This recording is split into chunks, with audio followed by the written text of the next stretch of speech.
नमस्कार दोस्तों, स्वागत है आपका मेरी चैनल लोकेंद्र ई की रेमेडी। दोस्तों, आशा करता हूँ आप सुखी, संपन्न और समृद्ध होंगे। आप सभी जानते हैं कि इस कलयुग में या फिर युग कोई भी हो, हर युग का अपना एक प्रभाव होता है। पर बुरी शक्तियाँ कलयुग में ज़्यादा कारगर रहती हैं। दूसरे युगों में अच्छी शक्तियों का योगदान ज़्यादा रहता है, पर कलयुग में बुराइयों का प्रभाव ज़्यादा देखा जा सकता है। लेकिन कलयुग का एक और महत्वपूर्ण पार्ट है दोस्तों कि दूसरे युगों में आपको बड़ी से बड़ी तपस्या करने पे जो फल प्राप्त होता है, वो कलयुग में छोटी सी कोई उपाय या पूजा या अनुष्ठान आप कर लेते हैं तो उसका फल आपको बहुत जल्दी प्राप्त होता है। रामचरितमानस में गोस्वामी तुलसीदास ने कहा है, कलयुग केवल नाम आधारा और सुमिर सुमिर नर उत्तर नहीं पारा। कलयुग में सिर्फ नाम का जाप करने मात्र से भवसागर पार हो जाता है जी। बड़ी तपस्या की आवश्यकता नहीं है। तो इसी तरह दोस्तों, आपके जीवन में, आपके कारोबार में, आपके परिवार में, आपके आसपास या जिस माहौल में आप जी रहे हैं और आपको जिन कठिनाइयों का सामना करना पड़ रहा है, जैसे पैसे की कमी, घर में कलह कंकास, शत्रुओं का दिन प्रतिदिन आपके ऊपर अटैक होना, आपके कारोबार में नेगेटिविटी का वास होना, आपकी नौकरी में नेगेटिव शक्तियां आपको परेशान कर रही हैं, तो कुछ लोग दुश्मन बन के आपका अहित करने में कारगर सिद्ध हो जाते हैं। अगर ऐसी समस्याएं आपके घर में शादी विवाह में कोई रुकावट आ रही है, मांगलिक कार्य नहीं हो रहे हैं, तो ये जो भी समस्याएं हैं, इन समस्याओं से छुटकारा पाने के लिए मैं इस वीडियो में आपको एक बहुत ही सुंदर उपाय बताने जा रहा हूं। और दोस्तों, ये दिन साल में एक बार आता है और वो है एकादशी, कार्तिक एकादशी, जो 5 नवंबर शनिवार को मनाई जाएगी। दोस्तों, इस एकादशी में माता तुलसी का विवाह भगवान श्री हरि विष्णु का एक रूप, शालिग्राम का रूप है, उसके साथ माता तुलसी का विवाह होता है। और इस दिन भगवान श्री हरि विष्णु का या माता तुलसी का जो भी ये उपाय कर लेगा दोस्तों, उसके जीवन से सारी कठिनाइयां, सारी समस्याओं का अंत हो जाएगा। तो ये शुरू करने से पहले दोस्तों, मेरा आपसे निवेदन है, अगर मेरी चैनल की मुलाकात आप पहली बार ले रहे हैं तो चैनल को सब्सक्राइब अवश्य कर लें, उसके साथ बेल आइकन दबाना ना भूलें। दोस्तों, वीडियो अच्छी लगती है तो लाइक करें और दोस्तों में शेयर अवश्य करें, जिससे किसी और का भला होगा तो आपका भला अपने आप हो जाएगा। चलिए दोस्तों, आपको करना क्या है, ये क्रिया या उपाय आपको शनिवार के दिन 5 नवंबर को करना है, क्योंकि तिथि वो मानी जाती है जिसमें सूर्योदय होता हो, तो उदया तिथि को ही मनाया जाता है और सूर्योदय शनिवार के दिन एकादशी का होगा।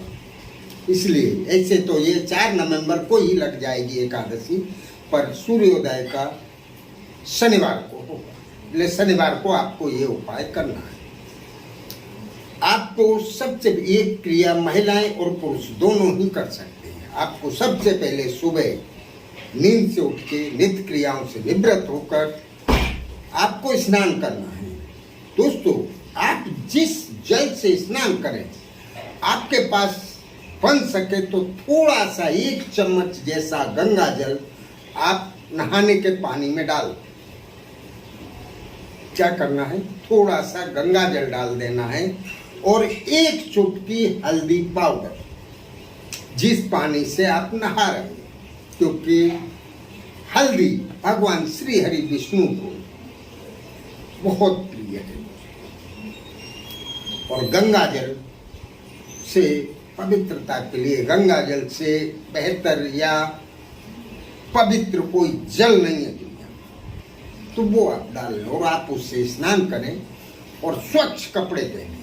1 लोटा में थोड़ा सा जल भर लें। अगर आपके कारोबार में कोई तकलीफ आ रही है, कारोबार नहीं चल पा रहा है, व्यापार या बिजनेस, तो आप कच्चा दूध थोड़ा सा किसी बर्तन में ले लें और उसमें थोड़ी सी शक्कर डालें।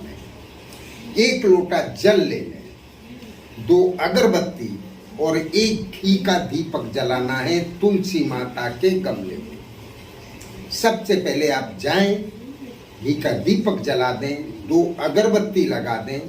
उसके बाद अगर आपके कारोबार में तकलीफ आ रही है तो दोस्तों वो कच्चा दूध शक्कर डाला हुआ तुलसी माता की जड़ में चढ़ा दें। और चढ़ाने के बाद आपको अपनी समस्या बोलनी है, क्योंकि आपका कारोबार ठीक से नहीं चल रहा है, नौकरी या धंधा बिजनेस कुछ भी है, तो आप वो बोलें कि मेरी नौकरी में बढ़ोतरी हो जाए, मेरे बिजनेस में प्रोग्रेस हो।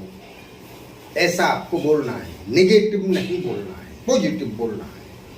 दोस्तों आप दूसरे ही दिन से देखेंगे आपका बिजनेस या आपकी नौकरी में से सारी बाधाएं खत्म हो जाएंगी। अगर आपको स्पेशल पैसे कम पड़ रहे हैं या आपको धन की आवश्यकता है ज्यादा, तो आप 1 रुपए का सिक्का ले साथ में और तुलसी माता के जड़ के पास की थोड़ी सी मिट्टी हटा के हल्दी का थोड़ा टीका लगाएं उस सिक्के में और वहां दबा दें। उसके बाद आप जो लोटा में जल लाए वो जल अर्पित करें माता तुलसी को।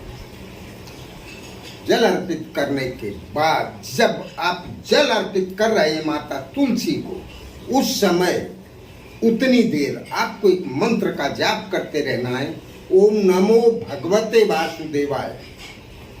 जितनी देर आपका जल का अभिषेक कर रहे हैं उतनी देर आप इस मंत्र को बोलें। और जल अर्पित करने के बाद हो सके अगर फेरी लगाने की व्यवस्था है तो आप एक फेरी लगाएं माता तुलसी की और तने में हाथ लगाते उसे पाँव छूएं। आपके जीवन में जो भी समस्याएं, जैसे आपके घर में किसी कन्या की या किसी की भी शादी नहीं हो पा रही है तो आप वो बोलें। आपकी नौकरी नहीं लग रही है तो आप वो बोलें। आपको शत्रु परेशान कर रहे हैं तो आप वो बोलें। आपका धंधा रोजगार नहीं चल पा रहा है तो आप वो बोलें। और ये बोलने के बाद हाथ जोड़ के आपको चले जाना। दोस्तों आप देखेंगे आपके जीवन से सारी कठिनाइयाँ, सारी समस्याएं खत्म हो जाएंगी।